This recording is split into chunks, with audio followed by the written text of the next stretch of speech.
Last week, I did a video talking about 5 things that I think you should avoid doing if you want to be successful and well-respected in the music business. Today, I'm going to talk about 5 things that you should be doing. If you're new to the channel, my name is Quentin Koblenz, and I've been working in the music industry for about 10 years as a producer, songwriter, and audio engineer. And what you're going to hear today are lessons that I've learned through my own experience and observations during my time in this business. So let's get into it. What 5 things should you be doing? Number 1 is pay your friends. Being able to selectively work with people that you consider genuine friends is something that's really cool about the music industry. But sometimes people kind of get this idea like, oh, we're friends. Like, I shouldn't have to pay you, or at least not pay you full price for the work you're doing. If you value the friendship, the quality of the work, and the long-term loyalty with this person, you need to be compensating them and compensating them fairly. If you're gonna pay them, you should pay them what they're worth. Pay them what you would have to pay somebody else who has an equal level of skill. Or alternatively, you can work out some kind of arrangement where maybe you barter services or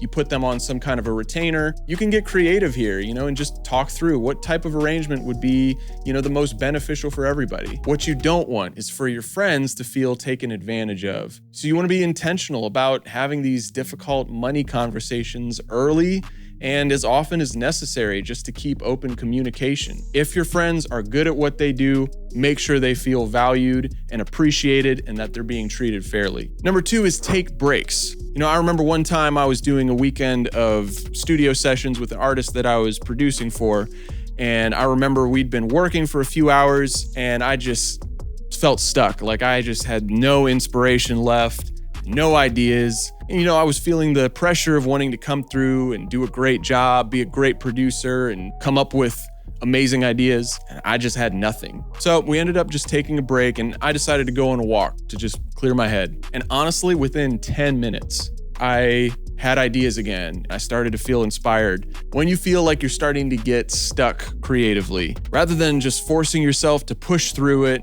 and just try to keep going, sometimes you need to just step away for a bit, and even like 10-15 minutes. At first, this might seem counterproductive, especially if you're at a point where you've committed to trying to do music full time and you're putting a lot of pressure on yourself to be working and getting stuff done. But this is a unique industry and it requires a very high degree of mental energy and creative focus. So sometimes you gotta just press pause for a bit. And for you engineers out there, if you're working on mixes all day, your ears are gonna need breaks as well. Number 3 is set boundaries. And I talked about this some in the last video, but I'm gonna take it a step further when it comes to your work-life balance. So for me personally, I've set up my work schedule like a typical 9 to 5, Monday through Friday. I hardly ever work on music after 5 p.m. or on the weekend. Really, the only times I do are if I'm away from home and I'm in person in the studio with somebody and we're running sessions, or occasionally if there's like a really big opportunity on the table,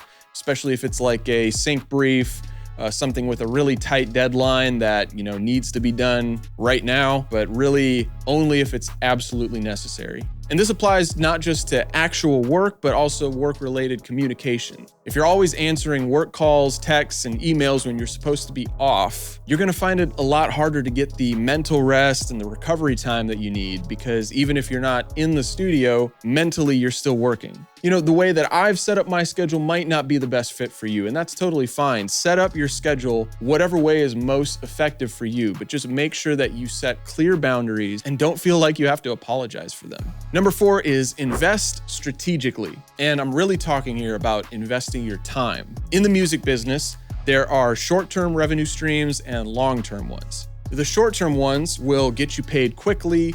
They can be pretty dependable and give you a pretty consistent and steady income based on the amount of hours you work. But they're not necessarily going to escalate over time, meaning that the amount you earn per hour is going to stay pretty much the same unless you dramatically increase your prices. So this is stuff like doing a show or mixing a song or selling a beat to an artist who isn't really like doing big streaming or radio numbers. Now, the long term is going to be the stuff that, maybe doesn't pay you much or even anything right now, but it has the potential then to generate passive income down the road, which can scale upwards. So this is going to be stuff like starting your own company or a label, or building a sync licensing catalog, or maybe building up your social media following to leverage it for brand deals and stuff like that. It's going to be important that you learn how to balance your time between working on short-term stuff and long-term stuff. The short-term stuff, especially early in your career, is going to be what pays the bills. But the long-term is what's going to eventually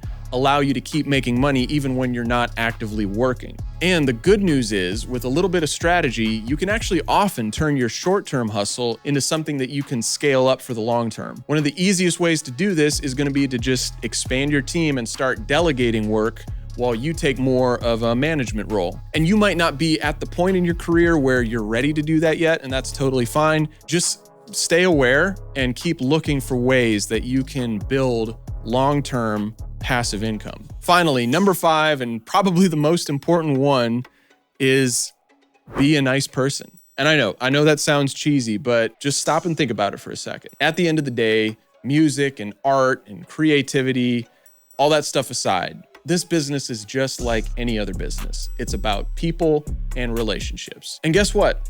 When you treat people with respect and show that you actually value them as people and not just as accessories to build your career, they're gonna oftentimes treat you that same way. And even more importantly, they're gonna speak well about you to other people. And yes, at the end of the day, you don't have any control over how anybody else is gonna respond to you or treat you. But I promise you that if you follow that golden rule, it's gonna have a positive effect on your career. Those are my 5 things that I think you should be doing. And if you haven't seen it yet, make sure and check out this other video that I did about 5 things not to do in the music business.